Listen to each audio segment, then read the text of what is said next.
അടുത്തത് മിഥുനക്കൂറാണ്, ജെമിനി എന്നാണ് ഇംഗ്ലീഷിൽ പറയുക.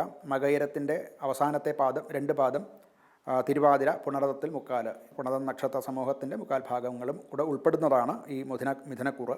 ഇവരുടെ ഗ്രഹസ്ഥിതി പറയുകയാണെങ്കിൽ കുജനും ബുധനും 6-ാം ഭാവത്തിലും, സൂര്യൻ ശുക്രൻ 5-ാം ഭാവത്തിലും, വ്യാഴം 2-ലും, കേതു 3-ലും, രാഹു 10-ലും, രാഹു 9-ലും 10-ൽ ശനിയുമാണ് ഇവരുടെ ഗ്രഹസ്ഥിതി. ജോലി സംബന്ധമായിട്ട് ചില മത്സര പരീക്ഷകൾ, ഇൻ്റർവ്യൂ, ഇതിലൊക്കെ വിജയസാധ്യത ഉണ്ടാകുന്നതാണ്.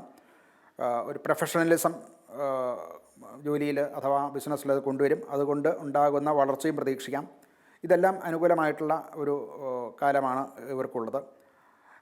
അവരവരുടെ വാക്കിൻ്റെ പ്രഭാവം കൊണ്ട് മറ്റുള്ളവർ നമ്മളെ അനുസരിക്കുക, അല്ലെങ്കിൽ നമ്മുടെ അഭിപ്രായത്തിന് അനുകൂലമായിട്ട് വരിക കാര്യങ്ങൾ, ഇതൊക്കെ അനുകൂലമായിട്ടുള്ള ഫലങ്ങൾ നമുക്ക് ഉണ്ടാക്കുന്നുണ്ട്. ഈ ഒരു കാലത്ത് തണുപ്പ് കൊണ്ട് ഉണ്ടാകുന്ന ചില രോഗങ്ങൾ, അതായത് കഫക്കെട്ട്, നീർവീഴ്ച മുതലായിട്ടുള്ള ചില ആരോഗ്യ പ്രശ്നങ്ങൾ ഉണ്ടാകാൻ സാധ്യതയുണ്ട്.